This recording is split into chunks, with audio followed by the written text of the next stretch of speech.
because all of the materials were available, so they were able to share more information. So as a whole, they liked it a lot more. Tried it locally with a couple of instructors, and they had similar results. Students overwhelmingly appreciated that the support materials were there, Yeah. but their attendance in their classrooms, students were there because they wanted to be there. A lot of the classrooms now have online options. So if you have students in your classroom, it's because they want that interaction. But just giving them that support material I kind is of want to helpful. just comment on that really quick and go back to Hank's thing as well. I would say the reason, I'm not saying what you're doing is wrong, so I don't want you to ever think that.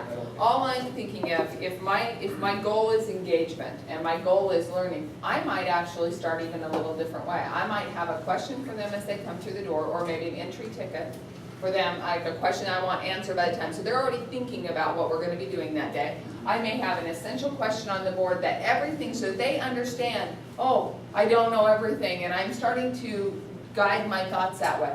And then I have this PowerPoint that I give them, and then we do something like this. It doesn't have to be that one. But what happens is that I am engaging my students from the moment they walk in the door. What happens for me as a student, if you give me a PowerPoint and I don't know if anyone else is like me, maybe I'm just a really poor student, but you give me a PowerPoint and then you lecture on it. I'm reading through the PowerPoint. I'm not even with you yet. I'm reading through the PowerPoint and trying to figure out things I may or may not know, which is basically a think aloud activity that I just do when I read.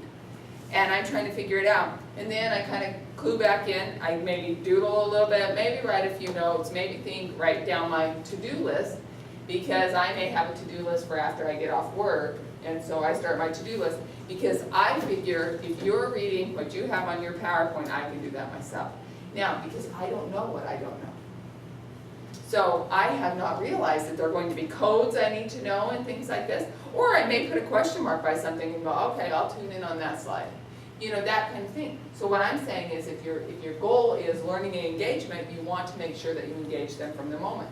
And it takes sometimes less time to do it this way than it does for you to read clear through it.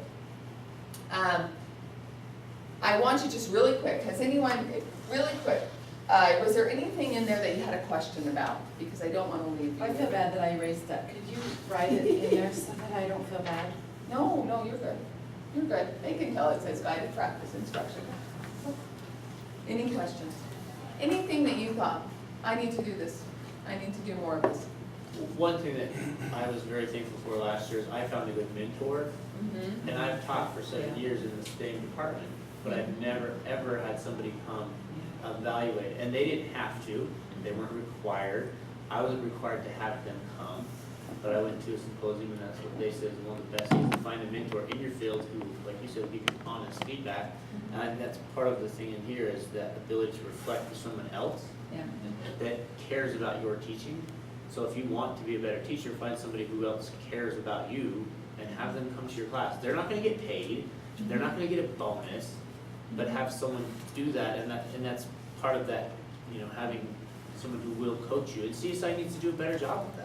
Yeah. I don't know if we need to push that on our advisors or our deans or what, but Yes. that's one thing as a full-time first-year professor. You noticed was missing. I noticed that things that I wasn't doing, having someone else come in that cared. Do you know, in the Burley area last year, there was a teacher, and she was trying to motivate her students to read. And anyway, so if they read, or if they hit their AR goal, I think it was, if they hit their AR goal, then, you know, they were good and happy. And if they didn't hit it, then they had a choice of a couple of things. I can't remember, like miss recess, or have the other students write on their face with marker, because she thought that'd be really funny. Well, it ended up being a huge lawsuit, is what it, well, or, you know, yeah, pretty much, I mean, it was all over the place. Do you know that would have been alleviated by one thing? All I needed to do is say, Evan, I have this idea. If I bounce it off of my colleague, and she's gonna go, whoa. I'll go and. Because she's going to hear it differently than I'm thinking it. I'm thinking, oh, the kids will think it's fun, you know, that, and they won't be, you know, their friends, you know, or whatever. I actually am not sure why. The kids came up with the idea. Yeah, the But kids- she should have vetted it with someone else. So if all I had to do was bounce it off a colleague, That's it. And always, we're open for bouncing things Well, off there's if you wanna great call and say. research that's coming out about this right now through the Gates Foundation, and they're putting a lot of money into this coaching thing.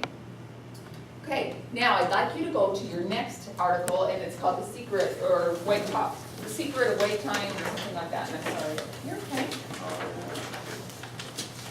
I've been reflecting on whether or not to add these pieces here, and I'm gonna put them kind of like this. Because this isn't really a strategy that we've been teaching you, but yet it is. It is. Yeah. And it's also that self-motivation, that's initiative, taking initiative, to remember that these are two very important things for you as you formatively assess yourself. Formative assessment is more than just for students.